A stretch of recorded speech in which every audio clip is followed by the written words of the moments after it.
Hi guys. This manhwa is called I Saw a Play. Enjoy watching. The story begins with a woman named Vian Asa Eliant. She was the legitimate daughter of a marquee family, and her captivating beauty always made her the center of attention wherever she went. Standing at the highest peak of success made her believe she was above everything else in the world. But that was merely a misconception because the truth was she was nothing but a foolish woman. Even though she had everything, why did she still crave love, and why did she end up coveting something that did not originally belong to her? Of all the fortune she had, she never felt contentment. She always wanted more. On the other hand, like watching a scene unfold on stage, a girl was witnessing the entire life of a woman. She smiled while saying that the woman just needed to abandon those who did not love her. However, as she was immersed in those illusions, Vian laughed and looked at her as if she also was seeing her. Suddenly, she was shocked when she heard her voice telling her to always keep in mind that they were one. The blood started coming out of her mouth as if those were her last words. It was a pleasant morning that welcomed another day as the bird remained asleep on the branch of the tree. As the sun ray reached the young girl's window, she raised her hand, feeling her being as she woke up. Soon after, she decided to get out of bed. Waking up from that life made her feel something familiar yet strange. She then wore her slipper and roamed her sight around her room. It remained similar to her memory. The sun continued to rise outside, casting light on everything. She faced herself in the mirror as she remained emotionless as she placed her hand on its reflection in the mirror. She had long golden brown hair and she had a face that she would never forget. It was Vian Asa Eliant. While looking at herself in the mirror, the memory of that noblewoman reminding her that she was her and saying her name, Li Jia, was still fresh in her memory as if it were just yesterday. This made the young lady wonder if she was the reincarnation of the late Lady Eliant or Li Jia who yearned to change her plain life. If that was not the case, then maybe she was the young Vian who had seen the future. There was a part of her that thought everything was just a dream. However, she certainly believed that she used to be Vian Asa Eliant, who passed away filled with resentment toward the world, and she was also Li Jia, who lived a simple life before her demise. But now, as she remained in front of the mirror, she could see that she became Vian again, carrying the memories of both individual lives. Suddenly, her gaze shifted to the servant who just entered her room. The maid was so surprised to see her awake as if she had seen a ghost. She nervously bowed her head and told her that she was going to prepare the wash water and bring it to her immediately. Flustered, she quickly left without even waiting for the lady's word. Her gaze remained where the servant left, wondering if she had been startled. As she stepped away from the mirror, she thought that it would not be surprising for the maid to react that way, given that her usual personality was truly intimidating. In the past, the wash water with the right temperature and the dress, including the accessories that she would use that day, had to be prepared perfectly before she even got out of bed. Every piece of her outfit had to match flawlessly. However, even if there was just a single tiny mistake, it would ruin her entire day. But that case only remained until yesterday when she was still the old Vian. Later on, as she waited while sitting at the edge of her bed with her arms folded, the maid returned with the wash water. She was even visibly shaking when she apologized for her mistake. But the lady just coldly asked for her name. She was taken aback as she fearfully glanced at her. From her reaction, it seemed that she had not anticipated her question, so she repeated her words again. Upon observing her as she bowed her head, Vian realized that she was the lowest-ranking servant based on her rough hands and skin. This made her wonder why the head maid did not attend to her. With her shaking voice, she replied that her name was Mari. The lady then called her by her name and asked why she was in her room.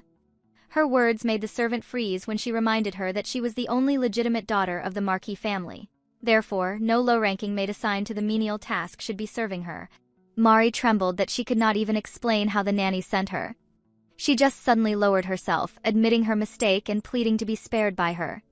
But in the lady's mind, if only the servant knew, she was lucky that she did not encounter her old version from the previous day. Upon hearing her muttering about the nanny, she inquired if she was the one who sent her. The maid stuttered as she answered yes. When Vian asked why, she replied with fear that she did not know. The lady expressionlessly stared at her while she was covering her mouth as her hiccup suddenly started. She then decided not to push any further and urged the maid to leave. Mari was about to say anything, yet Vian immediately questioned if she planned to serve her in her current state. She was taken aback as her hand remained covering her mouth. Her words made Lady Eliant realize that the servant might think that she was rejecting her because of her low status, but that was not really the case. Later on, she urged her to get some water to ease her hiccups. That made Mari's eyes widen as she realized that it was what the lady was referring to. She felt so tense as her eyes were about to cry.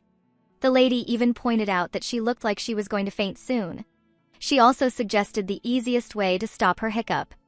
According to the lady, she had to bend forward and drink from the opposite side of the cup. When the maid seemed to remain frozen at her place, she wondered if she still needed to spell her words out further.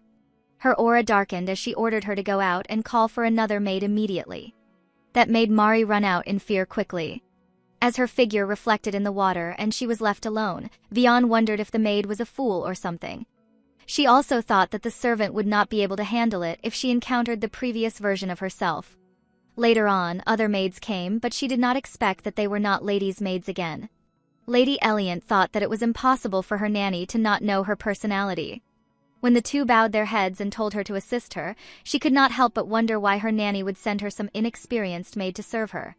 Then, she realized it was not an intentional choice. As she pondered more, there could have been something urgent that the old maid attended to, and she had not even noticed that Mari was just a menial servant. When she asked the new maids about the nanny's whereabouts, one of them answered that she was in the madame's room. It was unusual for the old maid to openly visit the Marchioness, so she decided to come out from her room, causing the maids to wonder where she was going. But she just ignored them and continued striding. In her mind, if she were the old Vian, she would have vented her frustration on the maids, since the nanny was the only person who genuinely cared for her ever since she was little.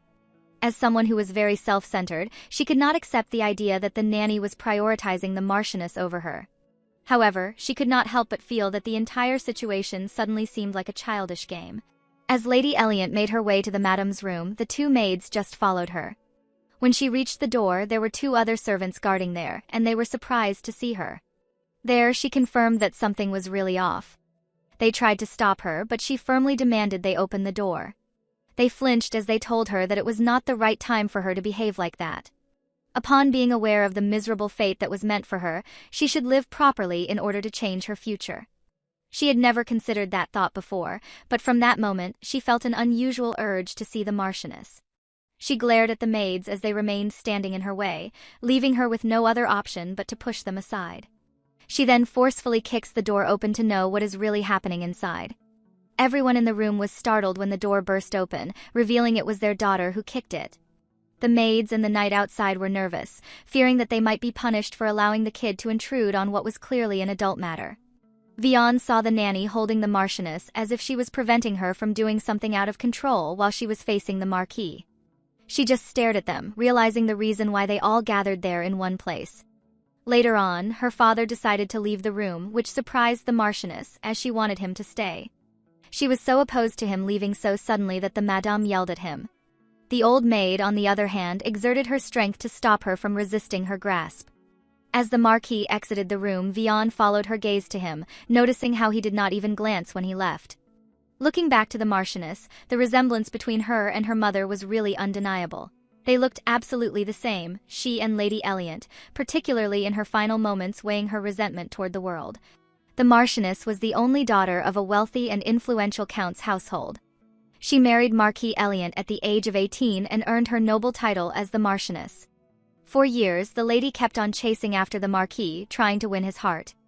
But it became such a popular rumor that even high society remained intrigued about it until recent days. She used her money, power, and influence, everything she had, just to make him love her. Unfortunately, she never succeeded. The Marquis remained cold as ice. Aside from being distant, he also avoided even the slightest physical contact with her. Not even once did he touch her hand. Because of the way he treated her, no one really understood why he married her. Many believed that he only did it in return for the massive dowry she offered. As years went by, her longing only grew stronger. Despite doing everything, nothing even changed the way her husband treats her just a bit. Desperate to win his love, she even pushed herself beyond her limits by bearing his heir. However, in the end, she gave birth to a baby girl. And sadly, a daughter did not matter as much as a son. Even though the child was her own, it meant nothing if she could not be the heir. When Marchioness Eliant laid her eyes on her daughter, she vented her rage on her, blaming her for being born as a girl. That made Vian wonder if things would have been better if she had been born a boy. She knew from the very beginning of how her father treated his wife that being a girl was not the reason why he was ignoring her, but merely because he did not love them. It was something that the Marchioness could never understand. She could not accept it, so it would be useless even how many times it was explained to her. She continued blaming the young girl, as if she were about to lose her sanity to such an extent that she wanted her to perish. Shocked, Lady Eliant could not believe she would continuously wish for her daughter that way. The way she glared at her felt like she was not looking toward a member of her family. The old maid begged her to control herself, holding her back tightly.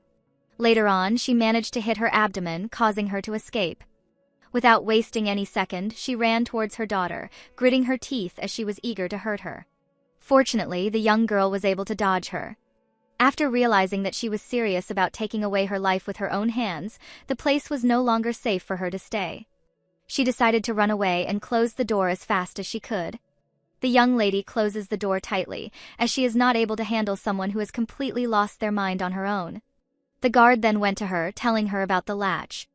Later on, she heard her mother's scream from behind, so she immediately told her to grab something that could lock the door. Seeing his swords clang on him, she immediately told him that they could use it as a hook so the Marchioness would not be able to get out. The guard agreed to her idea, and they used it to lock the door. Later on, they were taken aback upon hearing the person behind the door scratching her nails against it. Upon seeing the situation, Vian could never even recall a moment that her mother had gone that crazy before. So she wondered if that was really because of the Marquis. Later on, she glanced at the servants, smirking while bidding them good luck, which made them confused. But they began to worry about themselves when she started running away. They even tried to call her, but she had already made her way to escape. Not even once in her life had she even seen her father enter the Marchioness's room. In order to keep her away from him, he even assigned some knights to guard his rooms. With that fact, it made her wonder how she even had been born if they liked that in their marriage. It was clear that she resembled her mother. However, there was no single trace that came from the Marquis. She even tried to investigate both sides of her family, but she could not find anyone else with golden brown hair like hers. So she started doubting if she was truly the daughter of Marquis Eliant. However, given the fact that Marchioness Eliant was so obsessed with him, it seemed impossible that she would ever be with another man. So she wondered if it would be better to ask about it to the head of their family. As she walked through the halls, a maid following behind became confused by the path Vian was taking. When she reached the door of the Marquis's office, the maid immediately reminded the lady that she was not allowed to go there upon seeing two knights guarding the place. But for Lady Eliant, whether being a legitimate or illegitimate daughter does not matter to her anymore. As she walked straight to that area, she thought that after failing one in her past life, even in the being of Li Jia, there was nothing left for her to fear anything. Upon seeing her in front of the office, one of the knights questioned what she was doing there. She directly answered that she came to see the Marquis, her father, and inquired if he was inside. They said yes, however, they hesitated to give her permission. But the young lady just simply ordered them to move, and she opened the door by herself. She immediately caught the attention of her father, who was busy writing something while the butler was beside him holding the teapot, clearly surprised by her presence. Meanwhile, although she got him to look at her, she did not see any glimpse of difference in his expression. His eyes remained as cold as ever. That made Vian couldn't help but wonder why her mother was so obsessed with someone like him. As she approached closer, the butler offered her some tea, yet she refused. She directly faced the Marquis and stared at him for a while. But he was taken aback and paused from writing when she suddenly questioned if she was indeed his daughter. The butler and the knights, including the servant, were surprised as well by her sudden question. Marquis Eliant stopped what he was doing and asked what she was trying to say. Vian calmly replied that she meant exactly what she said. There was no glimpse of fear, nor did she feel her body trembling as she started the conversation about it. The Marquis then questioned if it was really important. She said that it did not, making him urge her to put her jokes away from him. She admitted that her legitimacy was not personally a big deal to her. However, if she ever aimed for a position of power, rumors about her birth would be her greatest weakness. This made her father wonder if she actually wanted to become an empress, which surprised everyone listening. Seeing how they reacted, she should have closed the door earlier to make it a private conversation. The young lady then asked him a bold question. If she said she was planning to become empress, could it really happen? Hearing that, the Marquis quickly dismissed her, saying she was wasting her time with useless thoughts. But the young lady did not move as she continued talking about her bloodline rumors. To her, they were like a hidden knife, ready to strike when she least expected it. When she did wear the crown, those rumors always became a threat to her position. Her father, the Marquis, had never spoken about the rumors that kept the wolves at bay. However, in high society, she was still torn apart by it, as all words were like invisible blades that had struck her. So, she thought that it was her right time to know the truth, claiming to her father that she wasn't foolish enough to step into danger blindly. So, she urged him to answer her truthfully if she was truly the legitimate daughter of House Eliant. Marquis Eliant was taken aback when she asked if she was truly his legitimate daughter. But the young girl was even more surprised upon realizing that for him, her question wasn't important enough for him to answer. That thought echoed in her mind, so loud that she could not even hear the butler urging the maid and the knight to leave as he closed the door. She just gave a faint smile as she finally understood everything. The truth was, the Marquis hadn't been silent. When she brought up the topic, he had only told her the truth. As they looked at each other, she realized he never once doubted she was his daughter. Whether to confirm it or deny it, he just didn't feel the need to say anything. He had always been a quiet man who showed little emotion. She realized that all of them had just doubted him and interpreted things the way they wanted. So all the pain and worry she had felt before, even in her past life, was just her own fear and illusion making things worse. Later on, Marquis Eliant urged her to leave if she was only going to say foolish things. Through their conversation, she finally understood everything. The man in front of her was undoubtedly her father. She sweetly smiled with that confirmation, which made him stunned, wondering what had gotten into her that changed her expression so quickly. Seeing his displeased emotion, she wondered if she had reacted too quickly.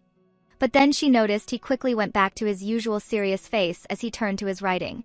Suddenly, she brought up the question he had asked earlier, whether she wanted to become Empress. This made the Marquis pause from his writing again. Then she asked him how many women in the Empire didn't dream of becoming Empress, especially considering how many unmarried women there were. Certainly, many of them aimed to have the throne. In her past life, she had truly dreamed of becoming Empress and standing proudly by the Emperor's side. She was willing to give everything, even her life, for her husband. She even believed that as long as she held the title of Empress, they could live happily ever after, just like in a fairy tale. Upon remembering how she ended up being an unhappy Empress, she began to question if she still truly wanted that role. Her life never turned happy in the end, contrary to the fairy tale that she believed after marrying the Emperor. So she wondered if she should keep following the same path, living her life like a script being repeated.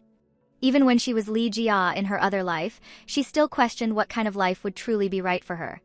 The Marquis looked at her directly and asked her if she truly desired to become one.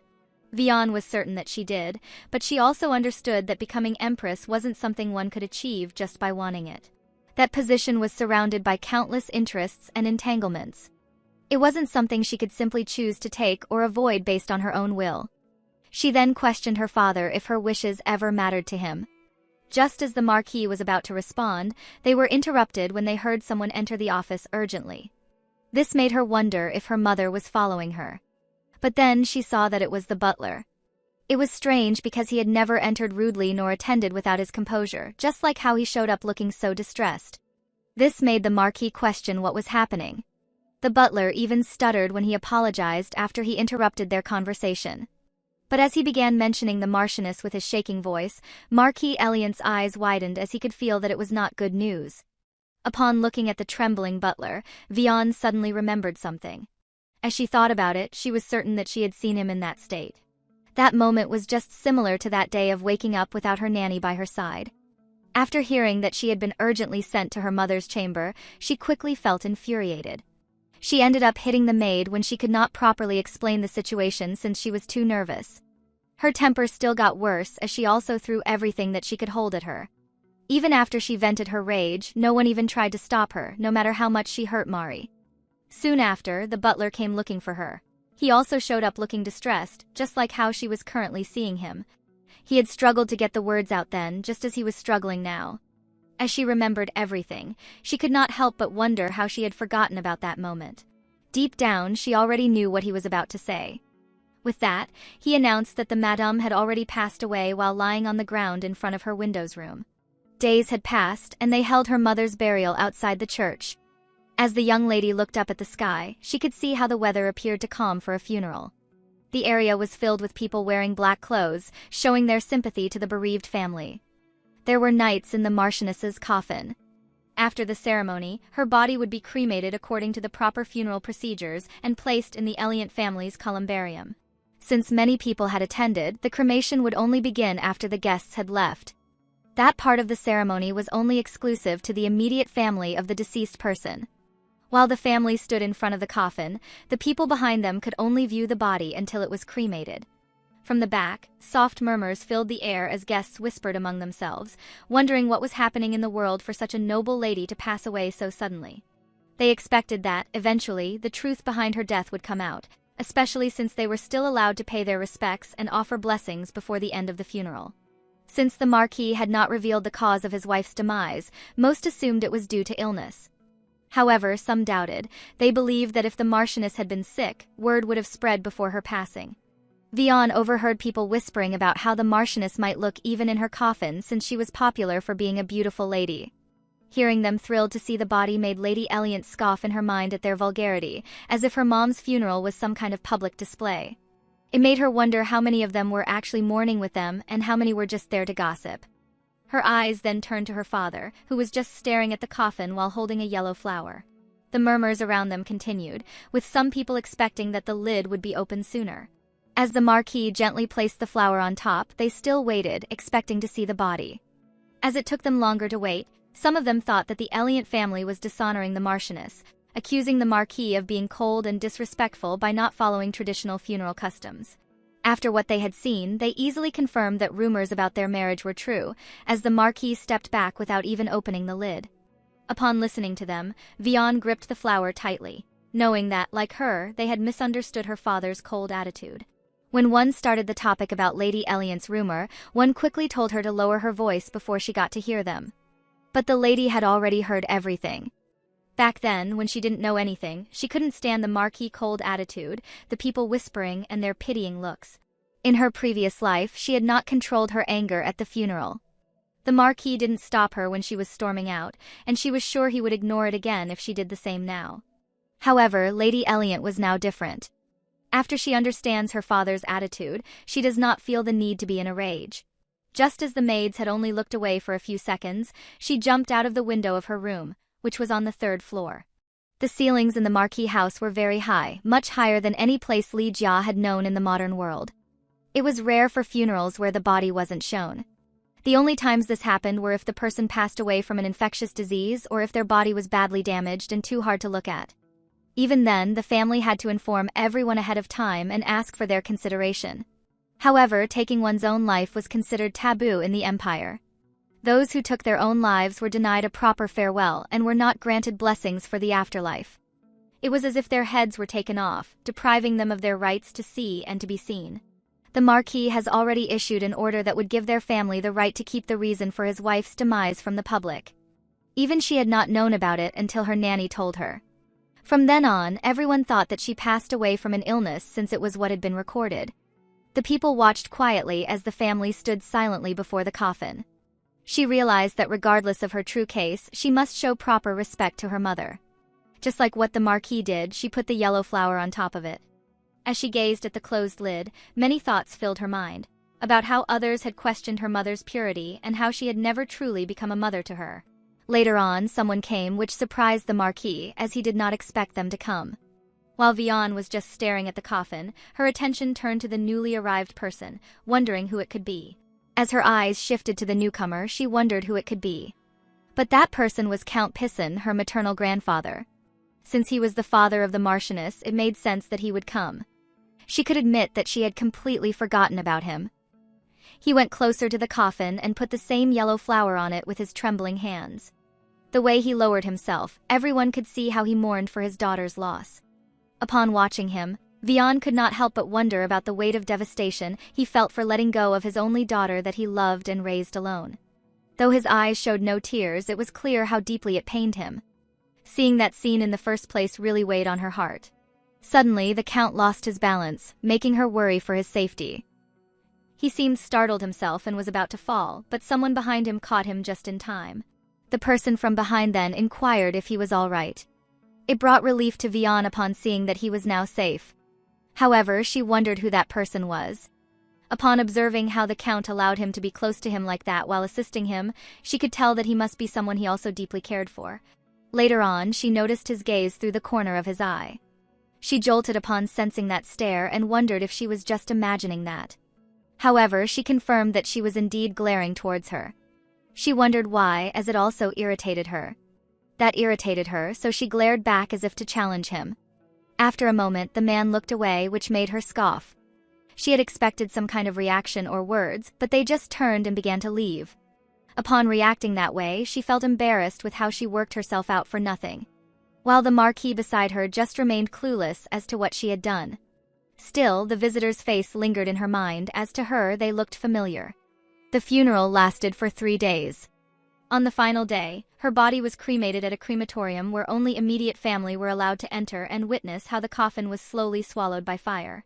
While watching it turn into ashes, Vian admitted to herself that there were times when she also yearned for her mother's love. In order to win her affection, she tried acting like a boy and pretended to be cool. However, she never liked either of her efforts. Her mother had always kept her eyes on the Marquis. But now, as he turned his eyes on her, she was already gone. Vian wondered if her mother would have paid attention to her if she had only looked more like her father. But even if she asked, she knew that she would never hear the answer. The fact that the Marchioness was already gone meant her father would be more likely to receive marriage proposals. More noblewomen would dare to ask for his hand, especially with the fact that he does not have a son to inherit the title of their family. But then she was halted upon remembering something. Until she reached her last day from her previous life, the Marquis never remarried again. That made her wonder if she had mistaken him again for disliking the Marchioness. She then turned her gaze onto him, hoping that indeed she was. If she were to marry someone else, she also wanted shallow comfort from the person that she loved, unlike what the Marchioness experienced, who lived her married life while being completely aware of her husband's hatred toward her. Later, the Marquis handed her the urn that held her mother's ashes and asked her to take it. As she held it, he carefully cut a lock of his own hair with a knife, then cut a lock of hers, placing both inside the urn. That was the final ritual of the funeral. Vian knew that placing a lock of hair from the closest relatives symbolized a bond that continued after death, and the Marquis agreed with her understanding. At that moment, Count Pissen's hair should also be included. However, he seemed too overwhelmed by everything that had happened. Later on, a woman came, hoping that she had not arrived too late. She then smiled a little, and explained that she had waited for them outside since she was not an immediate family member of the Marchioness. She then expressed how worried she was that she might arrive late. While staring at her, Vian tried hard to recognize her. Later on, she finally remembered her. Since she had only seen her before a few times, she had almost forgotten about her. She was Countess Pissen, the second wife of her grandfather. Therefore, she had become her legal step-grandmother. However, she had never treated her that way. That was the first time that she had seen the lady that close. In the past, how she stormed out during the first day of the funeral caused her to miss meeting her. Moreover, she was originally a commoner, and they did not share even just an ounce of blood, so there was no reason for her to see her. Later on, the Countess brought out something as she intended to deliver it. She explained that the Count would have been even more depressed if he had come, so she had to take this action by herself, even if it seemed disrespectful. She showed a small pouch containing a lock of the husband's hair and handed it to the Marquis. She then expressed how thankful she was after doing what she thought she needed to do. The two then walked to leave as she followed her gaze to them. Countess Pissen then called the young lady, causing her to stop striding. She then smiled and asked her if she could see her grandfather, expressing how much the Count wanted to see her. Vian was surprised that he wished to see her. Her grandfather rarely spent time in the capital, and after the Marchioness went ill, he had not come near at all. When she asked why her grandfather wanted to see her, the Countess was taken aback by the way she questioned and explained that it was because she was his only family. They were blood relatives. That made her utter that she was the only one. Shortly after the Marchioness passed away, the Count departed next, as he could not accept his daughter's loss. That turned him weaker. He had left some inheritance to her granddaughter, yet the fortune that he gave to Countess Pissen was enormous. Because of that large inheritance, people suspected the Countess of executing her husband for his money. Even Vian's nanny nagged her daily about it. As she became sick of hearing it, she ended up giving false testimony against the Countess, causing her so much distress to such an extent that she miscarried her baby while being investigated. She admits that she was accountable for the loss of her child. By then she also knew she was not the only blood relative of the Count. When the Countess heard her signifying that she was about to bring another blood-related family, she was surprised but did not seem happy about it. Her reaction made the young lady wonder if her remark offended her, hoping that she would accept it and the baby in her womb would be saved. The Countess denied it, clarifying that she might be mistaken when she made it clear his only blood relative was Lady Eliant. But if she thought that way, she pointed her finger to her womb, questioning if she was bearing the Count's child or somebody else's. Countess Pisson was taken aback when the young lady pointed her finger to her womb, accusing her of being pregnant and questioning if the child she carried was truly part of their family's bloodline. But the Countess retorted her accusation of being beyond the line. So Vian thought about it carefully. If she remembered it accurately, the Count passed away in 2 months, and the Countess had miscarried during the investigation. So she thought that the Countess might not yet be aware of her pregnancy by that time. Trying to ease the tension, Vian advised her to stay calm, saying that reacting that much would harm the baby. Still, she could not believe how the young lady spoke as if she were certain about it. She then added that whether she believed her or not, that would be the best thing she could do, urging her to take care of herself if she wanted to keep her child. She even encouraged her to tell the Count about her pregnancy, if it truly was his. Hearing how Vian referred to her husband that way, the Countess clenched her fist. She could not deny that she felt offended on behalf of the Count as she clarified that he was not just a mere Count but her maternal grandfather. The young lady was surprised to know that she was more concerned about that matter than how she insulted her bloodline. She wondered if the anger that she had seen in her at that moment was because she called her husband a Count instead of her grandfather. But instead of doing what she wanted, she just told her that she was free to call anyone the way she wanted, making the Countess grit her teeth upon knowing that her husband was not being seen as family by his only bloodline relative. As the Countess was about to question them, Vian interrupted, asking if she was referring to her and her mother.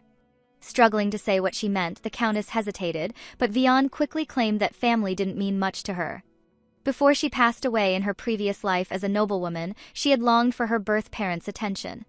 But how she lived as Lee Jaya and received real parental love from 2 people who truly cared, she learned that blood alone doesn't consider what a real family looks like. There were things that she decided to leave unspoken, as she no longer wanted to take the conversation further. She then reasoned that the night was already getting deeper, so she decided to continue walking away. The Countess tried to insist that her husband was her maternal grandfather and begged for just a little time to visit him, but Vian left without looking back, leaving the Countess watching the carriage disappear. When they returned to the Eliant household, the nanny wept bitterly for the poor girl. 2 other maids were on both sides, trying to assist her, but the old maid cried even more, worrying how the young lady would manage on her own now that her mother had passed away. Watching their mourning, Vian thought they exaggerated. She had managed on her own even when the Marchioness was alive. The nanny acted as if the world was about to end, but Lady Eliant ignored their sorrow after sitting in a funeral with the child being tired of her. She just sat on the couch nearby and let them handle the nanny on their own. That day was too exhausting for her, as she preferred to rest instead of listening to her grief. The other maids consoled the nanny, urging her to be strong and stop crying before she collapsed. They reminded her that she was the only one that young lady could rely on. Their drama went on as the old woman became even more emotional, crying loudly, and she could no longer hold their absurdity. She had become more dramatic as she cried even more. Anyone who could hear her, the lady was certain that they would mistakenly think that she might have also passed away. She was already tired as she started getting sleepy on the couch, and her eyes started to close slowly. Just as her eyes closed, she overheard a woman demanding to be let inside. The noise interrupted her rest. The maids were trying to hold back the Countess, who insisted on seeing Lady Eliant. The nanny stood firm, saying the young lady did not want to see her. But the Countess said she wanted to hear Vian deny her in person. That made the old maid warn her that if she insisted, she would call the knights. It seemed that Countess Pisson never lost hope from their conversation a while ago. The Countess insisted she was the young lady's maternal grandmother and had the right to see her. Her boldness made the nanny furious, ready to argue back, but before she could, Vian appeared and asked what was going on. The old maid was taken aback when she saw her behind them. She urged her to return to her room to rest, saying it was nothing important. But she just ignored her and faced the Countess after seeing her again for the second time on that day. The nanny was surprised when she invited her maternal grandmother to come inside. She wanted to protest against welcoming the woman. Upon hearing how she called the Countess, Vian glared at her through the corner of her eyes, questioning her to whom she addressed that way. That made the nanny step back in disbelief that she would not take her side. She reigned for 8 years as an empress in her previous life, In order to keep her dignity on the throne, she had learned to dominate others. She had already expected that the nanny must be surprised to see that side of her. She then urged her to leave if she could not calm down. But the nanny began to cry again, asking how she could treat her that way. Vion then called the other two maids and ordered them to take the nanny away. They hesitated, surprised by the command. When Vion asked if they wanted to be dragged out too, they had no choice but to obey and pull the old maid away, who was still shocked by her harshness. After that, she turned to her maternal grandmother and urged her to have a seat inside. They even had a cup of tea when they sat together at the table. As the Countess remained staring at her, Vion inquired about her reason to come to her. The lady just remarked that compared to what she heard about her, she was very different. But Vion could tell that wasn't what she really wanted to talk about. So, the Countess stared at her and began asking if the old maid a while ago was her nanny, and what she would do if she reported her for insulting a noblewoman like her. Upon hearing it, she knew that Countess Pisson wouldn't take the insult from earlier lightly. She had prepared herself for some form of retaliation. Judging by her tone, she was clearly after something. As someone who wanted to get straight to the point, she urged her to tell her what she wanted to happen. Because of that, the Countess wanted her to meet her grandfather once, and that would be enough for her. She had not anticipated that she would use her nanny to convince her. As she closed her eyes, she knew that it would be difficult for her to refuse now. The following day, Vion visited her grandfather's estate. The Countess led her through the path to the guest annex where he was recovering. She explained that the Count mourned until he fainted during the funeral and only regained consciousness once it was over. The first thing he asked for upon waking was to see his granddaughter. When the Countess opened the door for her, Vion was met with the sight of her grandfather looking more fragile than ever. He sat hunched over in bed, weak and pale. And yet, the moment he saw her, he smiled warmly and lifted his hand, silently asking her to come closer. Seeing him at that moment confirmed that the Countess had truly not assassinated him in the past. By just looking at his eyes, she could see that he was on the verge of his demise, and it seemed that he was no longer hoping to extend his life. The Count stared at her closely, asking if she was all right. But in her mind she wondered if there was any reason that she should not be. From the very first place, she had never been close to the Marchioness. In fact, she had spent most of her life resenting her. Now that she was gone, all that remained in Vion's heart was pity for a woman who, like herself, had once surrendered everything for love. They had both been foolish, blinded by affection that gave nothing in return. Her mother had thrown away her dignity and eventually her life for a man who never truly saw her. Vion had done the same in her past life, for an emperor who never cherished her. It made her wonder what was so great about love if it only led to misery. She wondered as she gripped the hem of her skirt tightly, if she would be any wiser this time or if she would repeat the same mistakes if she saw him again. Before she could fall deeper into those thoughts, her grandfather reached out and pulled her into a weak embrace. His arms trembled around her as he spoke in a hoarse voice filled with regret for how he turned away after getting hurt. He should have endured it and stayed by her side. He started crying, claiming that everything was his fault. As he was taking accountability for everything, he urged her to stop crying. She was taken aback as she had not realized that she was already tearing in front of her grandfather. The Count then wiped off her tears, urging her to stop crying without even making a sound. For him, it was more painful to hear her weeping that way.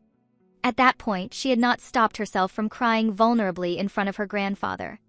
Days had passed, the Count regained his strength, and there was something that he needed to attend to. Before he left, he promised her granddaughter that he would return immediately, repeatedly assuring her that he would never let her be alone. Her grandfather held her chin as he said that. As he departed, he told her that his short journey was for her sake. After a few days of the Count's departure, the nanny prepared the lady for her important meeting that day.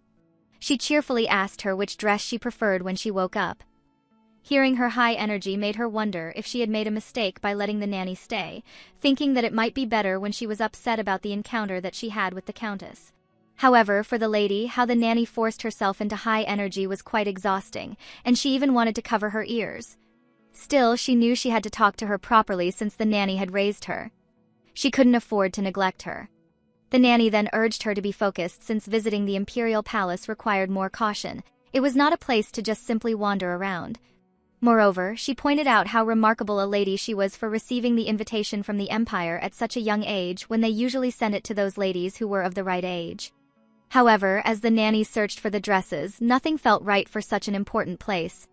If only she had more time, she would have ordered new ones. After carefully checking each option, the nanny picked a sky blue floral dress, thinking it would look lovely on her. Vian stared at the dress blankly as the nanny asked for her opinion, cheerfully mentioning how sky blue always looked good on her. But the young lady didn't react. The nanny gently encouraged her to try it on, saying the color was fresh and clear, like a sky without clouds. But she was taken aback when the young lady refused to wear it. She could not believe that she disliked it when she used to love that color. She repeated her words again as she threw the dress on the floor and ordered her to pick another one. So, the nanny had no other choice but to look for another one. In her previous life, she loved the sky blue color. At the same time, she also harbored hate towards it. She gritted her teeth and held onto her head, remembering that situation felt like taking away her sanity. Ever since she cried in front of the count, her emotions had been difficult to control. This made her think that if she was already distressed before even meeting the crown prince, the thought of how it would cause her terror. Upon staring at the envelope with the imperial seal, she wondered if she would fall for him again the moment she saw him to such an extent that she would not fall deeply at first sight. She wondered if he would be irresistibly attractive in her sight. Noticing her discomfort when she held the letter, the nanny inquired if she was all right. The young lady glanced at her through the corner of her eyes and assured her that she was just fine. She then turned the envelope to its place and faced the nanny. The nanny held up a green dress this time and urged her to change quickly, reminding her that there wasn't much time left. Her hair and makeup still needed to be done. So the young lady did. Afterward, the maid admired her appearance, saying that no one in the empire could compare to her beauty. Her dress, shoes, and accessories all matched perfectly. Looking at herself in the mirror, Vian recalled how she once believed she was the most beautiful girl in the world. She didn't think she was unattractive now, but she knew she wasn't the most beautiful in the empire. In her previous life, she had seen with her own eyes the one who was called the empire's most stunning lady. The woman had bright sky blue hair and had once stood beside the crown prince, who was pleased to be with her. She was not only breathtaking but also considered a treasure of the empire. Meanwhile, the main reason for her invitation to the imperial palace was the emperor's condolence for the marchioness's daughter, who had lost her mother. However, everyone knew and understood enough that they had an ulterior motive, way deeper than what they claimed was the reason. The emperor had one empress, 2 imperial consorts, and countless concubines. He had fathered many children, more than just a few. Among them, 6 were sons, but only 2 had become the candidates next to the throne. The eldest son was born from the first imperial consort. In contrast, the youngest, the 6th prince, was born over a decade ago to the late empress, who passed away shortly after childbirth. Despite his youth, he had been named crown prince by the emperor himself. After the late empress, a new one was chosen from a powerless family, a baron's daughter. Lacking political influence, she failed to establish a new structure. As a result, the noble faction gave their full support to the eldest prince, who was 16 years older than the crown prince. That put the 6th prince in a risky position. Still, the emperor continued to place his trust in him. However, his way of support was by giving him the only daughter of Marquis Eliant, Vian. Marchioness Eliant had remained politically neutral for generations. This made them a valuable asset to both the emperor's camp and the noble faction. However, despite their countless efforts, neither of them succeeded. With no progress, attention turned to her daughter. As Vian rode the carriage with her father, she knew the visit was more than a show of sympathy. Her mother's demise had merely provided a convenient excuse for the emperor to invite her. How they had sent her to an imperial palace where only members of the imperial family and important persons were allowed to ride. She clearly understood the meaning of it. That ride only made her realize that she was being taken to where she was meant to be. This made her wonder what would become of her after seeing the crown prince again. Clutching her own hand tightly, she felt a surge of fear, not just about the meeting itself, but about how being near him might change her. She worried whether she could control the intense feelings of love she still held for him. While lost in thought, she was caught off guard when the Marquis unexpectedly addressed her. His sudden interest in her opinion felt unfamiliar. In her previous life, on her first time entering the palace, he had not said a single word to her. This made her question if her wish was now important to her. It only made Marquis let out a sigh, pointing out that if he didn't care about her whims, he wouldn't have asked in the first place. That response left her quietly stunned. As she stared at him, she found herself questioning why he was suddenly asking for her opinion, something he had never done before. He explained that it was because the matter concerned her directly. Still, she was unsettled. Was it not about her before, too? Even when she had been made the crown princess and later the empress, he had never once asked for her thoughts. She continued to watch him, then found herself questioning what he would do if she did not want to. Her father clarified what she meant, so she repeated her words that it was possible to refuse if she really did not want it. She clearly knew that in the game of chess, she was the queen piece of the emperor, a vital piece already positioned to support his son, the crown prince. Unless something serious stood in the way, her path to becoming crown princess was already decided. This wasn't about affection or romance, like a proposal between lovers exchanging rings, but because of the advantage that she could bring. The emperor's decision was entirely political. Regardless of her feelings, the emperor had no choice but to make her the crown princess. There was likely no better match for the crown prince aside from her. Just like in the game of chess, his son was his king piece, and no other piece would match him other than the queen. She then questioned her father if she could voice her refusal of the position of being an empress, would she be able to avoid it? But the father just answered that it would be nearly impossible to go against the emperor's will. She had already expected that answer from him, yet it made her wonder why he would bother to ask about it when it was difficult in the first place. When the Marquis looked out the window, he noticed that they had already arrived at their destination, at the imperial palace. She could not believe that they had already reached the place, so she followed her father when he came out of the carriage. But as he offered his hand to help her down, his next words caught her by surprise. Though the path ahead was difficult, he told her quietly, it wasn't entirely impossible. The lady couldn't understand and was confused by his words. It made her wonder if it meant that they would do as she wished or if there was another meaning to it. After getting down from the carriage and staring at her father, she couldn't tell what he was thinking at all. A moment later, the knights announced the arrival of Marquis Eliant outside His Majesty's door, and the person inside said to let them in. While heading inside, Vian thought that she had come back again to that place. The familiar imperial palace and the audience chamber within it. She knew too well that she would meet that man there again later, which annoyed her just thinking about it. The father and daughter respectfully greeted the son of the empire, the emperor, while indicating their names. His Majesty was so thrilled to meet the Grand Chancellor's daughter, and just like what he expected, she was so like him. The young lady didn't expect that reaction from him, as it was contrary to what happened before. Back then, he only gave a slight smile while watching her struggle with her greeting. The Emperor asked the Marquis why he had been keeping such a daughter like her until now. Her father just took it as a compliment from him. Suddenly, he ordered Vian to come closer to him, which surprised her and the Marquis. But before going, she took a quick look at her father as if she was waiting for his advice. Eventually, she did what His Majesty ordered. When she was in front of him, he asked her how old she was currently, to which the young lady answered that she would soon turn 11. His Majesty couldn't contain his excitement and commented on how perfect she was. On the other hand, Vian was not happy at all since she knew the Emperor desired what she had to offer. But there was something that confused her. She felt like he liked her more now than he did back then when all she did was greet him. Suddenly, the young lady froze after hearing the attendant announce the crown prince's arrival. That was the moment that the emperor was waiting for, so he ordered the knights to let him in immediately. It was he whom Vian was waiting for.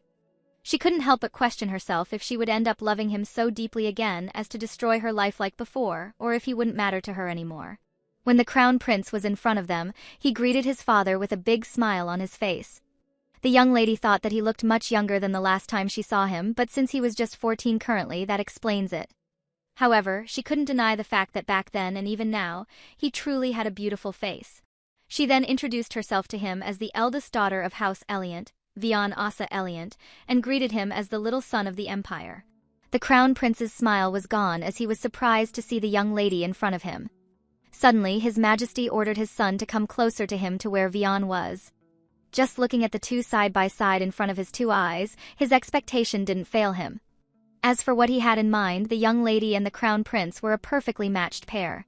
When the emperor asked if the chancellor agreed with him, Vian's father just stayed silent about it. Because of that, he turned to the chamberlain for his opinion instead, to which he answered that they suit each other so beautifully, like a pair of winged birds. The young lady was so surprised at how blatant the emperor was about his intentions. Back then, she was so naive and focused only on the crown prince that she didn't remember much. Suddenly, the chamberlain informed His Majesty that the court session time had come. He said that spending time with the young lady made him lose track of time, but Vian thought that all she did was greet him. Before leaving, it seemed like the emperor had a plan and said that it would be a shame to let the young lady leave just like that while looking at his aide. On the other hand, the man understood his intention, so he told His Majesty that the garden at the Besade Palace was in full bloom with leisha flowers and suggested showing the young lady around it. Vian couldn't believe what she was seeing, as it looked like the two of them totally planned that together. The emperor agreed to his suggestion and said that it would be better for the young lady to wait for the chancellor rather than return alone. In her mind, she was more comfortable going alone, and she didn't even want to see that garden. However, Vian knew that she couldn't refuse the emperor's words because it was basically an order. After that, His Majesty recommended that the crown prince do the guiding, so until the chancellor's duties were finished, he should guide the young lady well, which he obeyed. Suddenly, Vian was caught off guard when His Highness reached out for her hand. He was waiting for her patiently, and it was clear on his face how happy he was to guide her. The young lady was trembling as she remembered it was the same now as it was back then. The only difference was, before, the trembling was an excitement for him, but now, the trembling she felt was the fear of the person she might become. While walking, the crown prince said that they were now at the garden of Besade Palace, also called the crown princess's palace, but it was left empty as time quietly passed. Just like what she remembered before, it was still the same. The sky was so clear and bright, and not a single breeze blew that day. However, a sudden strong wind had blown through as if the gods were playing a prank on her. White petals fluttered all around, and his silver hair matched them so perfectly while he stared at her. And then he went closer to her and held her hair. It was the same place and the same moment. As he smiled at her, she knew it was the time when she fell into such a cruel and all-consuming love. Sirius Ison Lo Priston was the crown prince of the Priston Empire and the one who would later become emperor. He was the one she would never forget, even if she were to die multiple times, because he was the one she loved enough to throw her life away for. Looking back now, Vian realized that he didn't hate her from the start. The crown prince was not openly affectionate, but he also was not indifferent like the Marquis, her father. Having been raised as the crown prince since birth, he knew better than anyone how to treat people. His Highness treated her with proper courtesy, and she mistook that courtesy for love. Back then, she had never received genuine affection, so she mistook his behavior for affection because she didn't know the difference between courtesy and love. The lady only realized that when he fell in love with someone else. The way he treated her was completely different from how he treated everyone else. If only she had let him go the moment she saw what real love looked like, she thought that maybe everything would have turned out differently. However, she refused to accept it, so she poured all her resentment onto the woman he loved. Even though he never loved her, he at least treated her with respect because she was a consort. But at some point, the crown prince began to despise her. After that, Vian blamed that woman for that change because she believed she was the reason he became like that towards her. Back then, even if it was very clear and she saw it with her own eyes, she refused to admit the truth. She knew that he had looked at her with contempt long before he met the one he loved. A few days later, her maid was happy to receive the flowers for the lady who came from the imperial palace. She told the young lady that His Highness the Crown Prince must really have feelings for her since they sent flowers not just once. Vian tried to explain that it was not the reason. She knew that there was no way that gift had such a simple meaning. It was just that her nanny assumed the crown prince sent them because they came from the palace. The leisha flower symbolizes the crown princess, and there was no way the crown prince would have sent it. He probably didn't even know the palace was sending her flowers. Those gifts were the emperor's warning to the nobility. A declaration that he has already chosen the eldest daughter of House Eliant as the crown princess. Since she has inheritance rights to both the Marquisate of Eliant and the Earldom of Picean, she would be an appealing marriage candidate for any nobleman, and since a woman cannot inherit a noble house, her husband would take over the Marquisate. However, as far as she knows, the Earl already has a designated heir, and it was already time that they would appear, just like in her previous life. She regrets that she didn't look into who the heir was back then because she was too obsessed with the crown prince. Still, she was relieved that their meeting in the garden was more composed than she expected. Even when Vian's heart raced, Jia's mind kept her grounded, so it was all thanks to that she didn't lose herself like before. The young lady then refused to stay in one place because it would only make her think of the crown prince. She then walks outside her room without even looking at the flower to take a short walk. After a while, she arrived at the garden, but it looked more like a jungle, so she thought that the Marchioness must have had no interests other than the Marquis. But still, despite its looks, the peacefulness she felt there was not that bad. Even if it has been neglected, she worried a little that there might be some wild animals already living there. However, she convinced herself to just think of her walk as a retreat and enjoy it while she was there. A moment later, she heard a noise in the corner, which halted her from walking. It made her take back her words about the wild animals earlier, as it might be true at all. The young lady was a little nervous already. She suspected it to be a bear, but it was still within the estate no matter how neglected that place was, so that couldn't be possible. At worst, it was probably just a cat or a raccoon or maybe a lost rabbit. Her assumption wouldn't end if she just stood there, so she took all the courage she had to check what it really was. When she went closer to it, there were plants with thorns, so she touched it carefully to avoid being pricked by it. Inside those bushes, she mistook the little boy's hair for the fur of a black cat.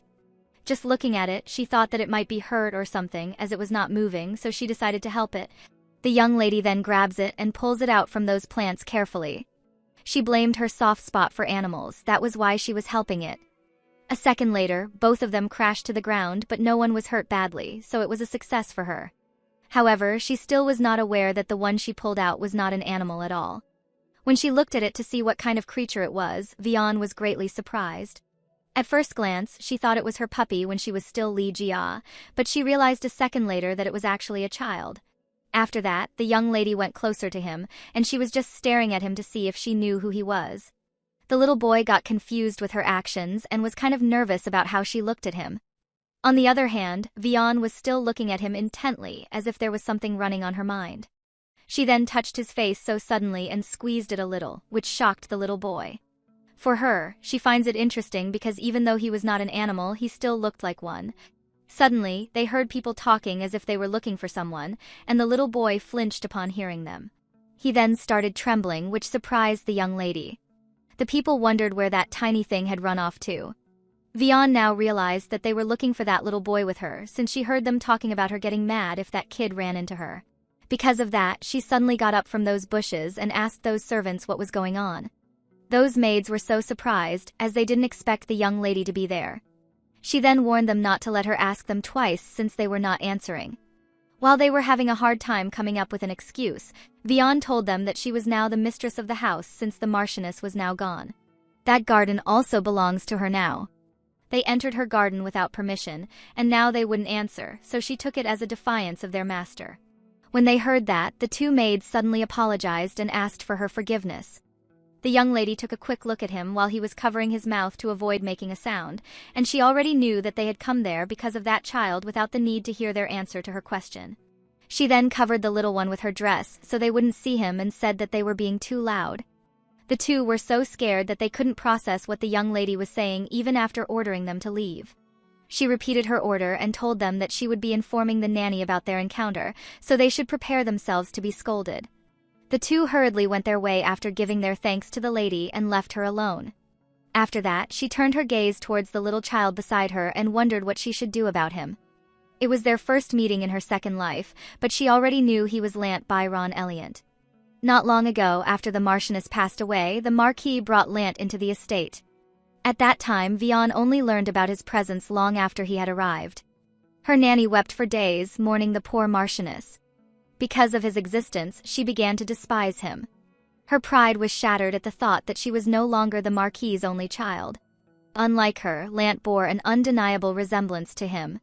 At a glance, anyone could discern that he was indeed the Marquis's son. While the Marchioness and Vian were neglected, he had brought home a child from outside. So, until the day she entered the palace as the crown princess, she tormented Lant. There was a time when she ordered the maids to tamper with his food. She found the smallest excuses to beat him mercilessly, and no one stopped her. On the contrary, people sought her favor by tormenting Lant even more. That child endured her cruelty in silence. Even when the servants struck him with rods, he never screamed. In that small, unyielding boy, she saw the Marquis, who never once flinched, no matter how much she craved his affection.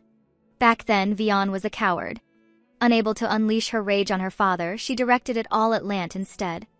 And since the only person who could stop her, the Marquis himself, showed no reaction, the boy had no choice but to endure that suffering. When she thought about it, Lant was the sole heir to House Eliant. The Marquis never spoke of succession, but there was no one else to inherit the family name except him. Also, the House Eliant had always struggled with low birth rates, and she had heard that the Marquis once had a younger sibling, but they had died long ago.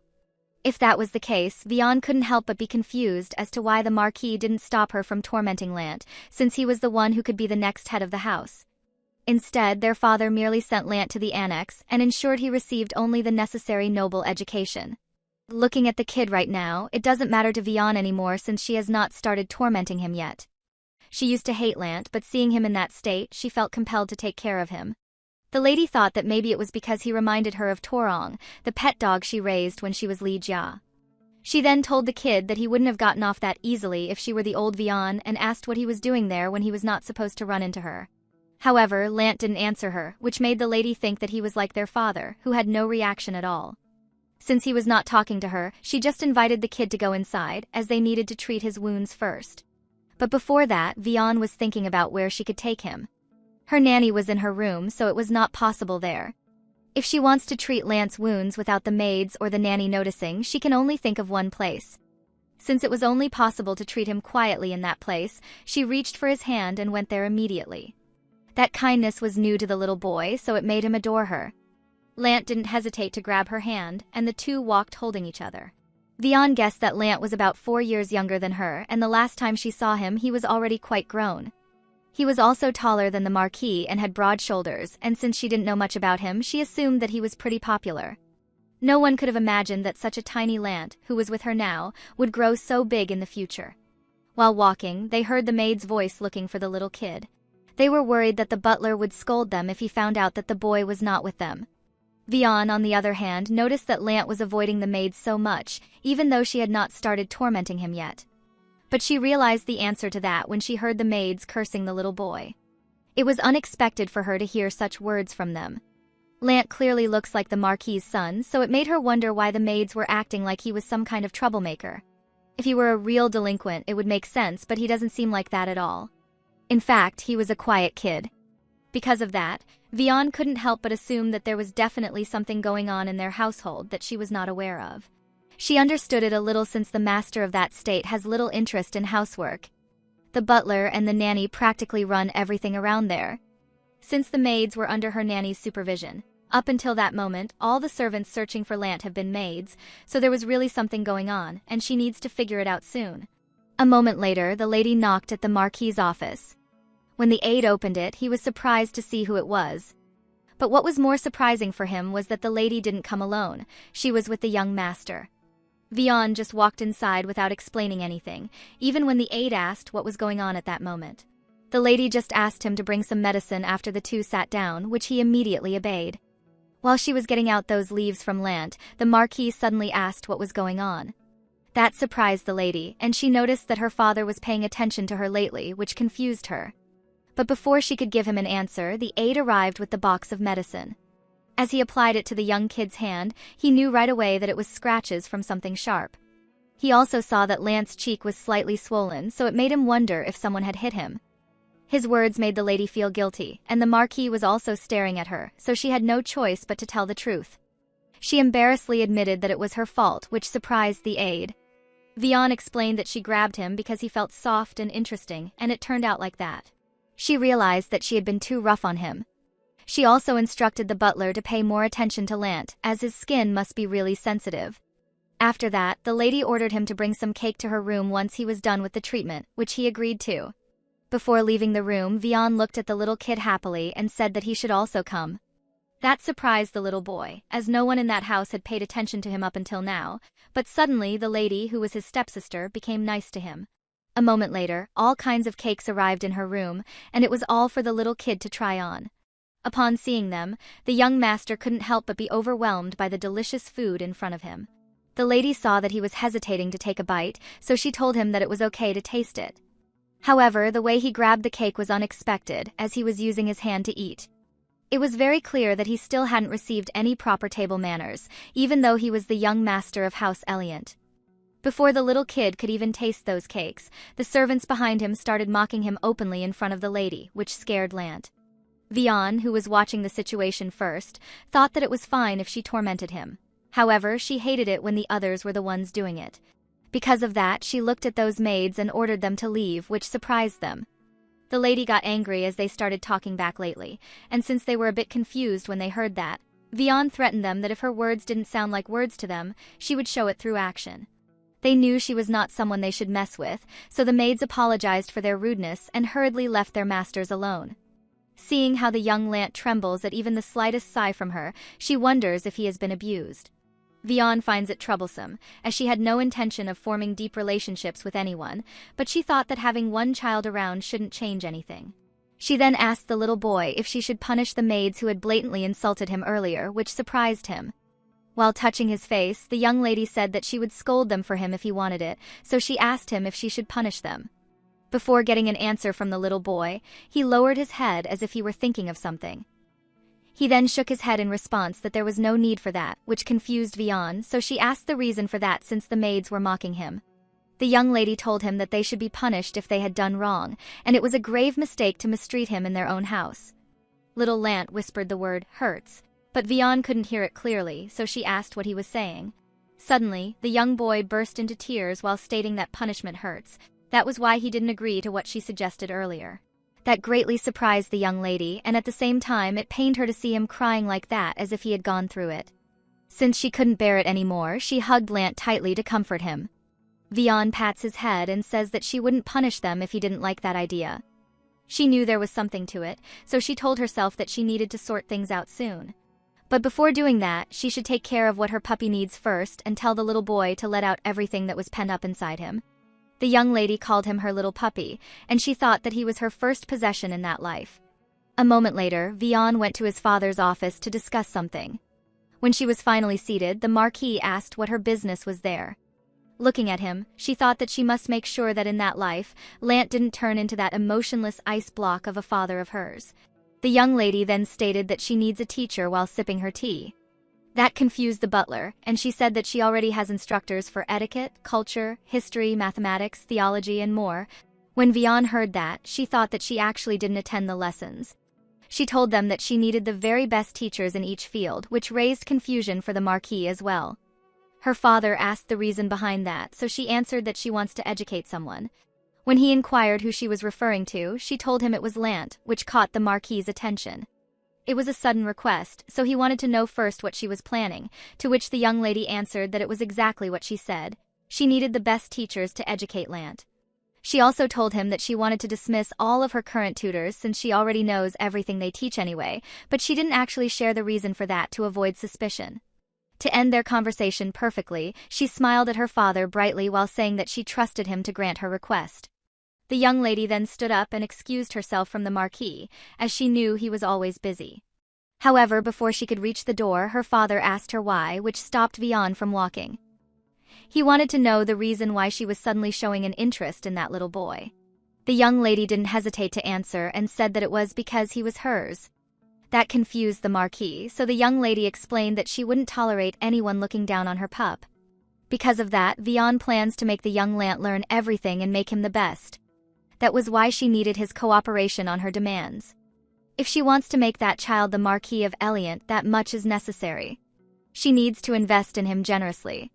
Right now, Lant was still just a small and adorable pup, but one day, her pup would become a strong beast no one could dare to look down on. After that, the Lant family would become the wings that would carry that beast forward. Just thinking about it makes Vian excited already. She smiled as she couldn't wait to see how her pup would grow. Right after she opened the door, a maid was startled seeing the young lady suddenly go out. When she asked what the servant needed, she answered, "Nothing." The maid then wanted to know if the young lady was heading back to her room. Vian knew something was strange in their actions, but she just answered yes. She noticed that the servant seemed to be watching her more than necessary, and was eavesdropping outside the door just now. The young lady thought that they had been acting weird lately. That day, Lant's room was moved from the annex to the main building under Vian's orders. Her nanny made sure it was quite far from her room, but since they were in the same building, she decided to let it slide for now. That night, it seemed like something was bothering her, and she couldn't sleep at all. It was late, so the young lady thought that Lant should be asleep already. She then decided to check on her pup real quick and head back to her room. When she passed by at her nanny's quarters, she was nowhere to be found there. It was already late at night, so it made her wonder why the nanny was not in her room. The lady knew it was not just a coincidence, so she went to Lant's room as quickly as possible. The little boy's door was open, and Vian could clearly hear her nanny scolding. She already had a hint as to what was going on, but when she actually saw it with her own eyes, she was in great shock. The maid was reminding the little boy that he stole a life to crawl into that house, and that a bastard like him should at least understand that much. She even told him that he never should have come there with a smug smile on her face. The nanny even had the nerve to ask the little boy why he had to come and make her lady suffer. Vian couldn't take it anymore, so she went inside the room to confront the maid angrily. When her nanny tried to explain, the young lady didn't give him the chance to say more and asked if she understood what she was doing at that moment. Her blood boiled at what she had just witnessed, and she said that she had made a huge mistake while calling the butler loudly. A moment later, he hurriedly went to the room and asked the young lady what was going on. In front of everyone, Vian told him that she had just caught Lant being abused by the maids. Without hesitation, she stated that those people, including her nanny, were the culprits. The maid couldn't accept it and told her that she couldn't do that to her. Little Lant was behind the young lady, as he was afraid of the maid who was running her mouth with unpleasant words. The nanny didn't stop there and asked the young lady if she was aware of why the madam died. She continued to say that the child should be torn apart while calling him a wretched bastard. Vian protected her little brother and warned her nanny that she should be more careful at that moment because she was not the only one who saw what she had just done. Her father, the Marquis, was also there and witnessed the scene. Ever since the night Vian found out what had happened to Lant, the mansion had been quite noisy. Through the testimonies of the maids involved, she learned that the nanny was behind everything. However, the young lady couldn't bear to see the maid being punished. What she did was unforgivable, but she was still the one who raised her. For that reason, she personally asked the Marquis to release her, and though he was worried, he granted her request and dismissed the nanny. Before she left, the maid told Vian that she would regret what she did to her one day. Leaving only those words behind, she never looked back. The incident was settled after reliable people were reassigned as maids, but after that, there was no news of the nanny. A few days later, the young lady and the young master had tea together peacefully. However, the look on his little brother's face tells that something was bothering him while looking at Vian. Because of that, she couldn't help but ask why he was like that while calling him, "my puppy." Instead of answering, the little kid questioned if it was because of him that she was struggling, which surprised the young lady and even the maid. Vian saw his words as absurd and didn't take them seriously, as they were not true at all, so she patted his head and told him that he shouldn't think such nonsense. Lant still insisted on it, as it was what he heard from those people. He added that from what they said, ever since he came there, she had been having a hard time. The young lady told him that she never said that, and that she had never struggled as well because of him, so he should ignore that nonsense. To make him feel more at ease, she added that she would make sure he never feels insignificant in that house. When he was about to say more, Vian told him to forget everything else and that there was only one thing he needed to remember, and that was that his sister was the sky. That was the only thing he needed to keep in mind. 4 years later, the events in the young lady's memory never disappeared, as if her slightly altered childhood didn't matter. Just like in her previous life, she was engaged to the crown prince at his coming-of-age ceremony. Because Vian was too young, the first prince's faction opposed the marriage, so they didn't hold a wedding ceremony. That made her certain that if things unfolded the same way as before, she would become the crown princess on her 16th birthday. The Marchioness passed away, and 4 years had already gone by. In 3 months, it would be the 5th anniversary of her death, and Vian's 16th birthday was just as close. Back then, the emperor arranged her marriage with the crown prince as soon as she became an adult. The young lady got anxious all of a sudden, as she needs to come up with a plan. Otherwise, she would once again have the same ending. When she was lost in thought, someone touched her shoulder to get her back to her senses. It was the crown prince, who had a worried look on his face while calling her name. The lady was surprised when he asked her if she was fine and if she was feeling unwell. Vian avoided making eye contact and convinced herself that the person in front of her was just naturally kind to everyone, so she shouldn't misunderstand. She thought that his worries meant nothing. That was why she didn't want to look at him. Because of that, her silence made his assumption true, so he suddenly decided to call the court physician. But before he could leave, the lady grabbed him by his clothes and told him that she was fine, so there was no need for His Highness to call the court physician. Looking at her like that, he knew that she didn't look well. However, Vian insisted that she was really okay. She told him that she just felt a little dizzy for a moment. The crown prince was still worried for her, so he asked if she was really okay, to which the lady answered yes and even happily apologized to His Highness for worrying him. After that, the air between them suddenly got silent, as they really didn't have anything more to talk about. Vian thought that no matter how much time they spent together, it always felt burdensome for her. The emperor seems to believe that spending time together 2 or 3 times a week would help improve their relationship. However, she knew that the issue was not her but his son, the crown prince. Still, it was different from back then. Originally, His Highness would have found her extremely annoying, but now he was at least showing some concern for her. That made the lady wonder if it was maybe because she had not been bothering him. However, it really didn't matter to her since she had no plan to marry him anyway. Suddenly, Vian told him that they had already been engaged for 2.5 years now. His Highness wondered why she brought it up out of nowhere, so he asked if he had made some kind of mistake. The lady answered that he had always treated her with courtesy as his fiancée, but in her mind the problem was that it had only ever been just that. Even after hearing that, the crown prince insisted she tell him what the problem was or if he had wronged her in any way. Vian told him that it was not what she meant at all and that he had done nothing wrong. If that was not the case, His Highness then asked if it was just spending time with him that made her uncomfortable. He looked her in the eyes and demanded an answer from her immediately, as if she was being devoured by his intense gaze. The lady didn't answer for a while and was just staring at him, thinking about what she should answer. His Highness, on the other hand, seriously asked her again if he makes her uncomfortable. However, instead of answering, she questioned him if saying yes would mean that they didn't have to continue their meetings. The crown prince couldn't believe what he was hearing from the lady and got annoyed. He reminds her that he was her fiancé, but Vian stated that an engagement could be broken. When he heard that, he asked the lady if she understood the meaning of what she was saying at that moment, to which she answered that she understood it well. The crown prince then questioned if she wishes to break off their engagement.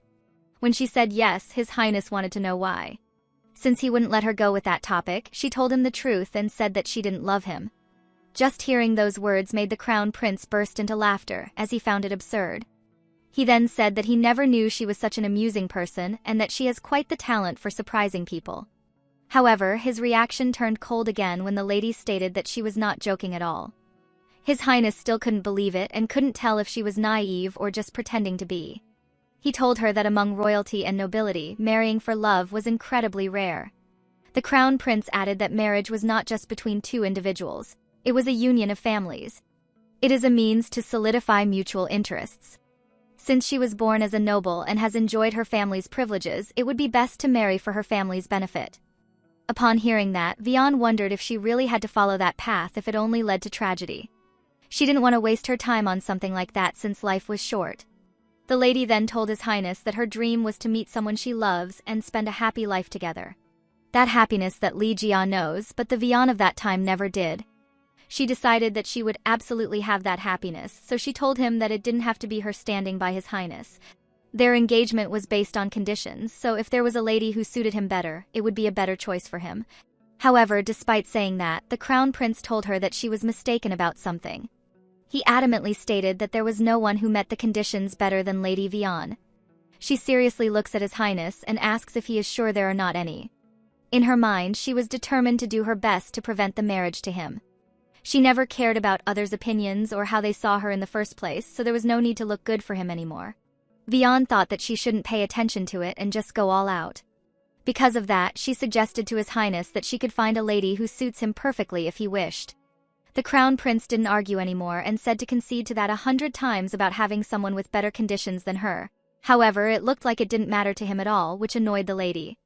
In her mind, she thought that His Highness should go to the better person, but she didn't dare to say that out loud, so the crown prince continued talking. He told her that they had already held their engagement ceremony, so she was officially his fiancée. After saying that, he looked at the lady with a serious face. He then touches Vian's face and tells her that there was a simpler way to solve that matter. His Highness went closer to her face and said that she just needed to love him. His words didn't affect the lady at all, and she was just staring at him. However, the crown prince was not satisfied with just touching her face and tried to kiss her lips. But before that could even happen, the lady raised her hand to slap him. With good reflexes, His Highness grabs it immediately. Vian, who was still silent until now despite what he was trying to do, seriously stared at him. He then told her that a hunter's instinct was to give chase when prey runs, and he was quite a skilled hunter. After that, he kissed her palm and said that it would be best not to provoke him while calling her my bee. A moment later, when Vian was inside the carriage going home, she couldn't help but think of His Highness, as he was really a crazy person. She already expects that, since it would have been even more surprising if he had readily agreed to the annulment. Aside from that, the crown prince has not met her yet, so right now he needs the conditions she had. However, what was bothering her was the unexpected reaction from him, as he didn't seem angry or even displeased. Instead, he looked just like a raptor eyeing its prey, which frustrates her, as she was so overwhelmed by his presence that she couldn't do anything. She regretted not punching the annoyingly handsome face of the crown prince at least once and kicking him. She thought that just letting things flow according to the script was not the worst, as she didn't necessarily want to struggle to change the future. Later, when His Highness meets her and falls in love, she could step aside for her and find her own life, which was not a bad option for her. Finding someone she loves and sharing a sweet life together would be a good plan, while finding a companion, like a friend, to spend her later years comfortably would also be a positive choice. However, if she wants those plans to happen, she can't let things stay like that with the crown prince. She couldn't accept the fact that she was his prey and only hunters could hunt. The lady wants His Highness to see that a prey could also fight back. A moment later, she didn't notice that she had already arrived at their manor, as she was busy thinking of her plans. When Vian got down from the carriage, she was greeted by her maid and was confused, as she got back early. The lady then asked where her brother Lant was, to which the maid answered that he was at the training ground. She was about to call the young master, but the lady stopped her, as she wanted to go there by herself. After she arrived there, she saw that Lant was still training. She was concerned at first when she heard that they brought in a retired knight as a teacher, but as expected, just watching them, she could tell how good he was as one of the top 10 swordsmen in the empire. His instructions were excellent. Even though the lady didn't know much about swordsmanship, the fact that her brother was holding out for so long against such an opponent shows he has talent too. His teacher then smiled a little, as he was satisfied with the growth of the young master under his care. The two bowed at each other as a sign of respect and that their training had ended. Suddenly, the young master noticed the person who was cheering for him in the corner. As soon as he saw who it was, his face filled with joy, as he didn't expect his sister to be there. On the other hand, the lady was also happy to see him and how grown he was now. Vian greeted Sir Tilt and was grateful for his hard work, which made him happy, but he told her that it was his duty. When he left the training ground, Lant happily asked the lady her reason for going to the training grounds while calling her sister. However, Vian didn't like what he just called her, so she pinched his cheek for that. She reminds him not to call her sister. The young master wanted to explain, but she didn't let him.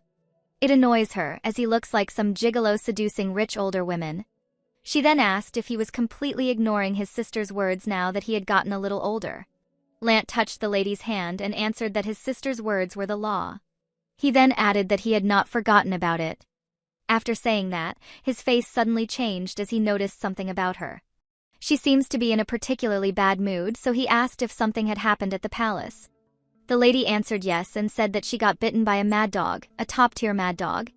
When Lant heard that, he suddenly got worried and asked why there was a dog in the imperial palace and if she had been hurt. Vian was silent for a while and didn't answer her brother, as if she was thinking of something. She then hugged the young master, which greatly surprised him. He told her that he smells like sweat. However, the lady said that all she smells is the warmth of sunlight.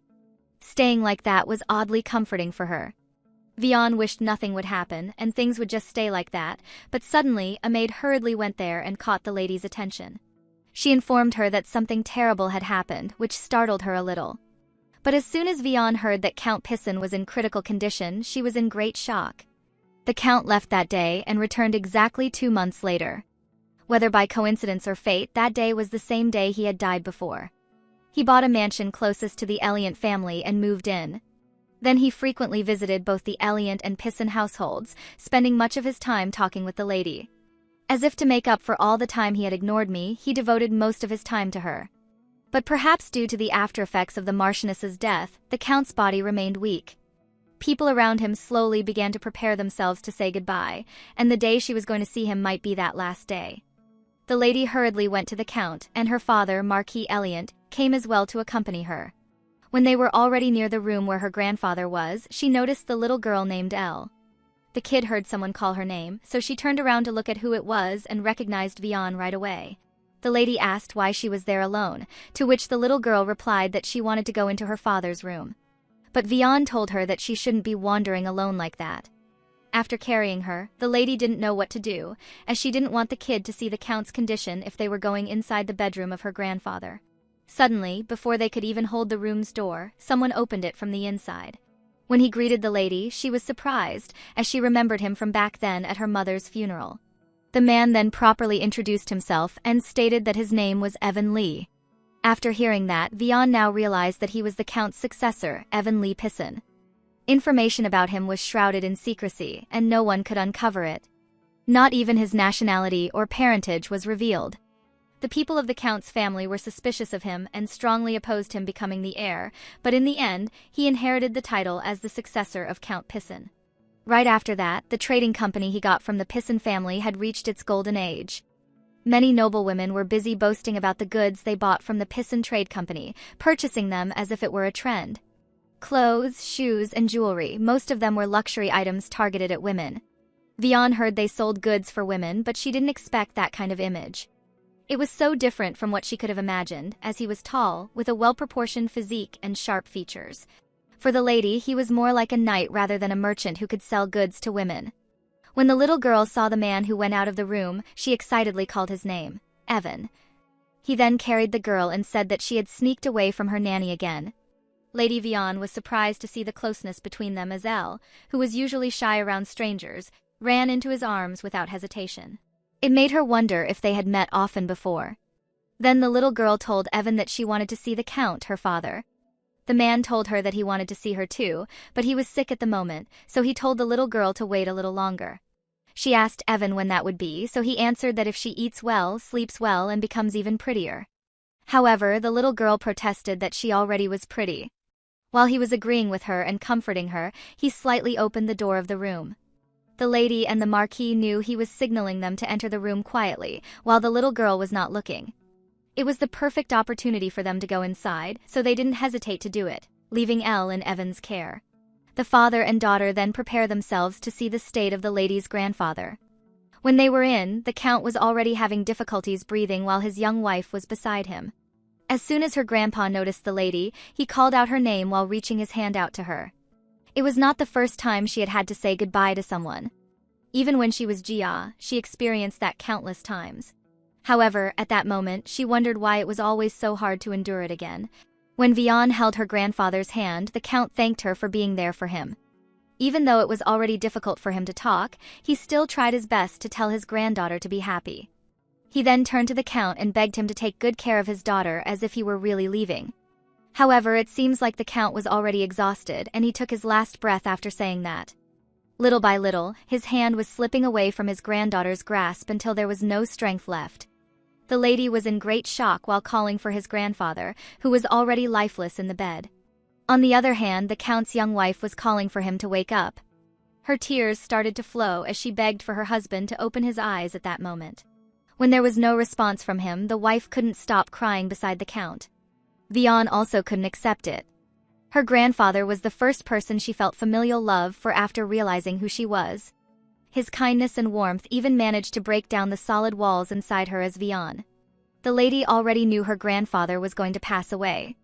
In fact, he lived 4 years longer than she expected. There was more than enough time to prepare for his death, so Vian thought she should be fine. While she was convincing herself that she was fine, she didn't notice she was already losing some of her strength. Fortunately, her father was there to hold her.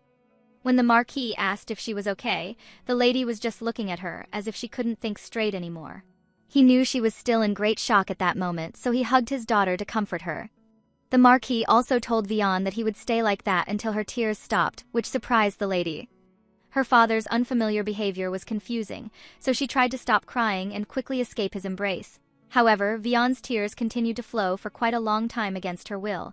After the funeral of the Count, relatives of the Pisan family gathered at his mansion, making a scene about the will he had left. They couldn't accept that the late Count was giving the trade company to some unknown man. The lady didn't realize how messy things were since those people didn't even show up at the funeral, but it was worse than she expected.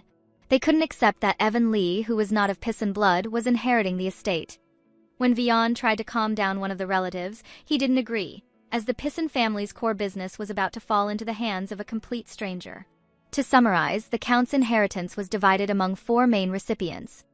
The Countess and his daughter, Elle, received the mansion, the Pisan family's lands, and enough money and valuables to live in luxury for a lifetime.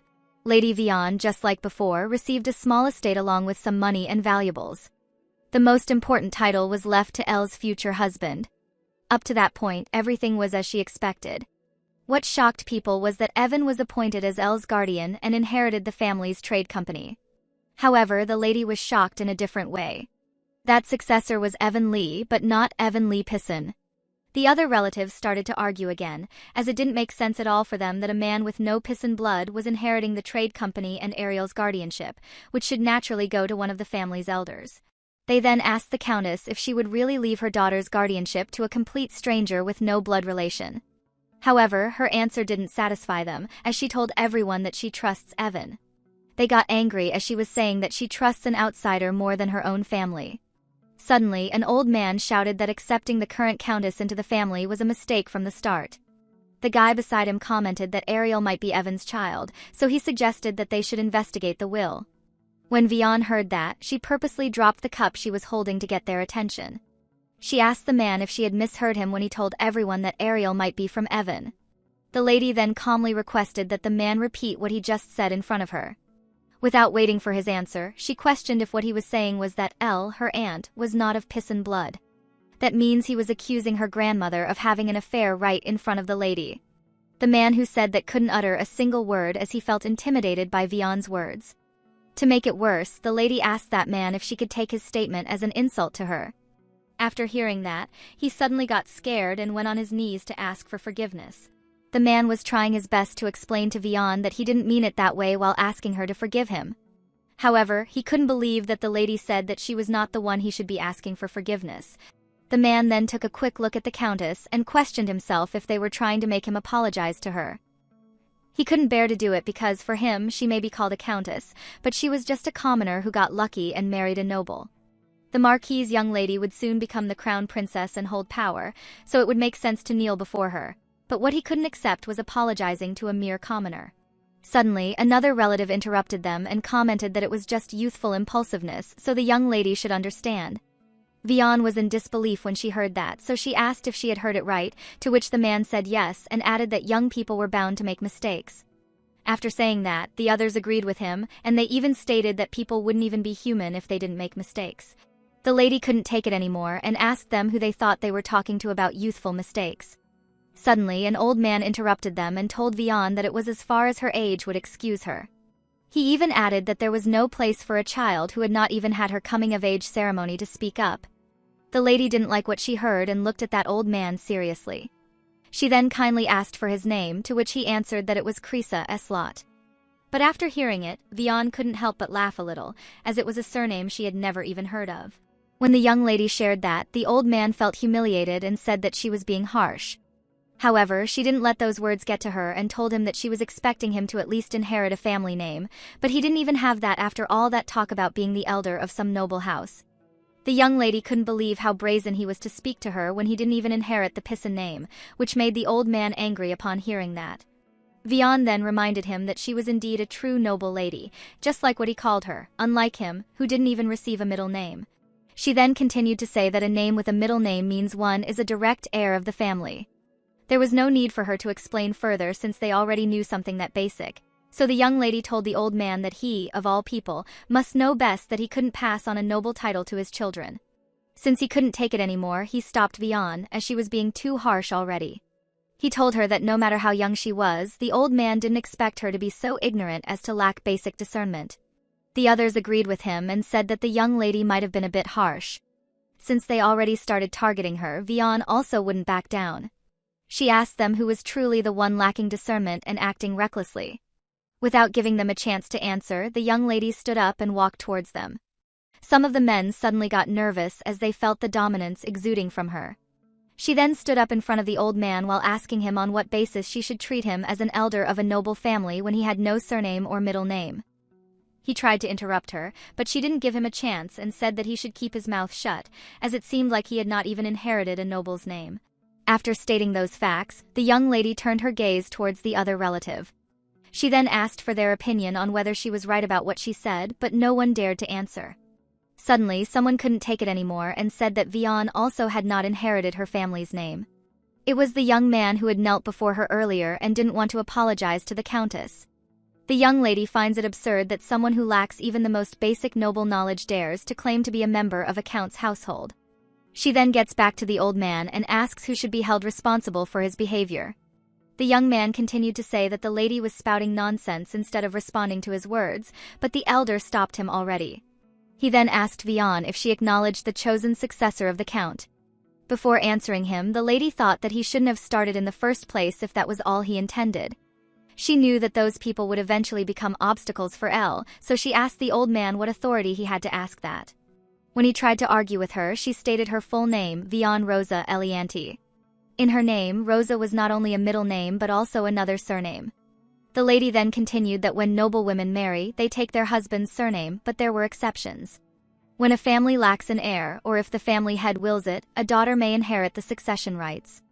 According to imperial law, a daughter cannot inherit a family name directly, so her succession rights were transferred to her husband or child. However, if she has only one child, a problem arises. A single child couldn't inherit two family names simultaneously. In such cases, the child takes the father's surname, and the mother's succession rights are reflected in their middle name. At that point, the symbol of succession becomes the name of the family's founder. After explaining all that, the lady then asked the young man what her middle name, Rosa, means. When he thought about it, his face became pale as if he had just realized what a big influence the lady has in the family.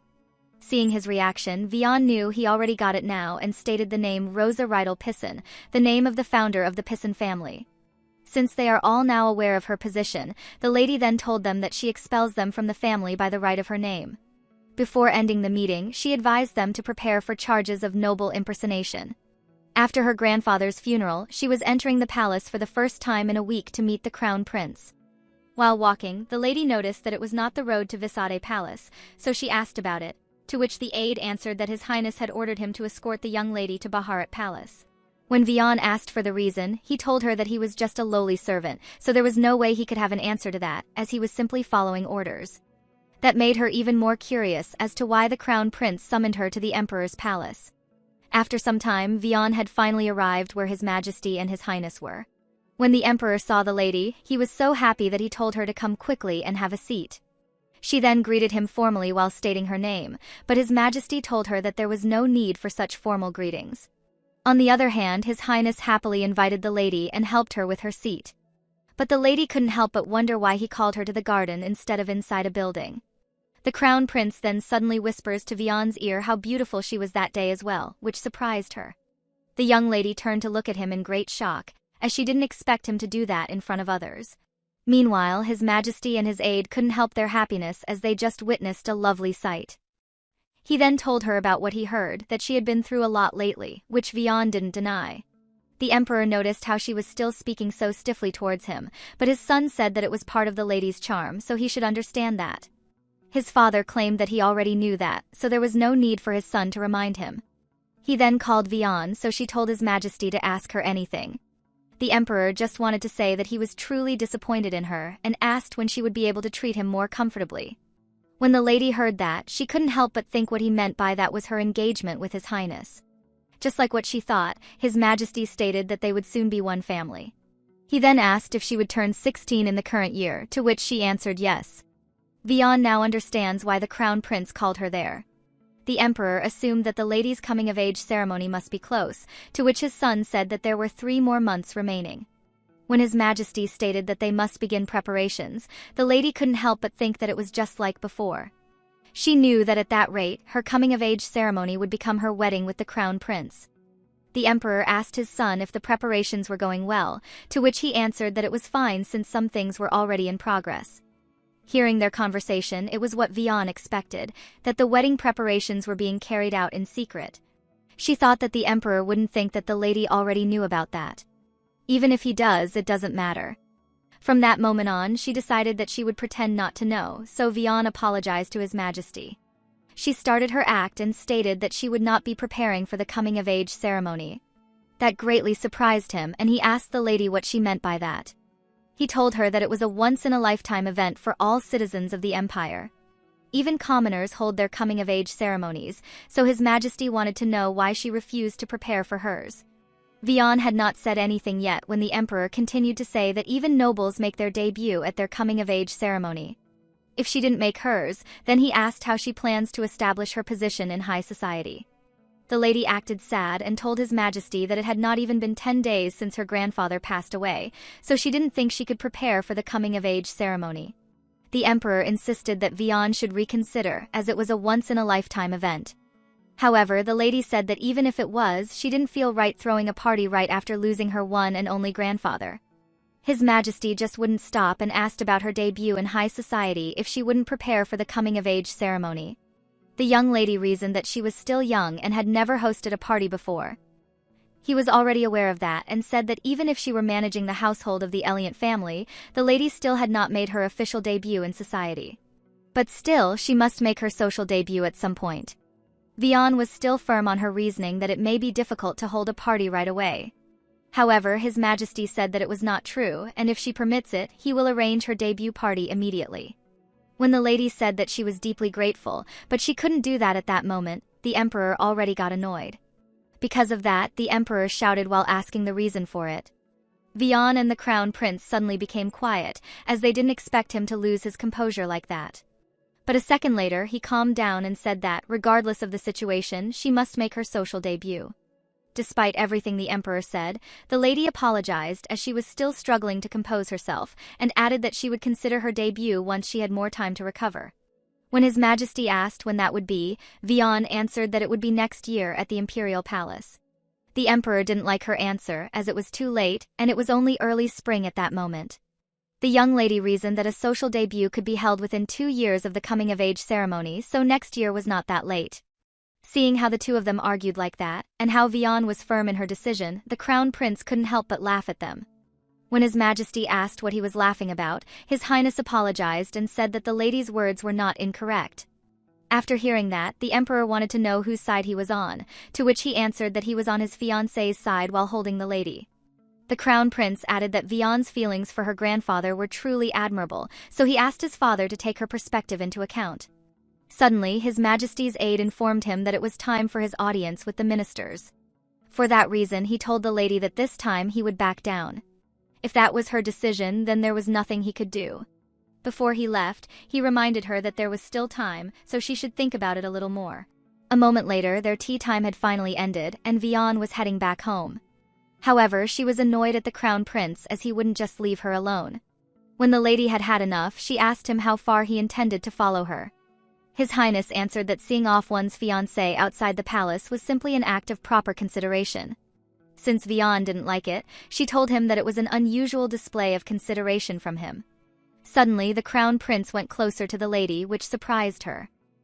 He then whispered that he never expected her to use the deceased as a shield while her Vian was not intimidated and said that it does not compare to how His Highness uses His Majesty as a weapon. She thought that using the Emperor to pressure her was a clever move. In her past life, she would have followed the Emperor's words to avoid unnecessary conflict. However, it was not a time for complacency anymore. Now that the fire has started, she couldn't let it die down until everything was reduced to ashes. His Highness then admits defeat and says that she got him good there. Looking at him, she thought that it was the first time she had seen the Crown Prince laugh so openly. However, seeing him laugh like that somehow makes her feel like she lost instead. Because of that, the lady decided to leave, as it was best to avoid dealing with someone like him altogether. But just after a few steps, His Highness grabbed her hand, which surprised Vian as he was too close to her. He then said that he distinctly remembers warning her not to provoke him while calling the lady my dear B. His words didn't matter at all to her, and she told him that she never permitted him to call her by that nickname.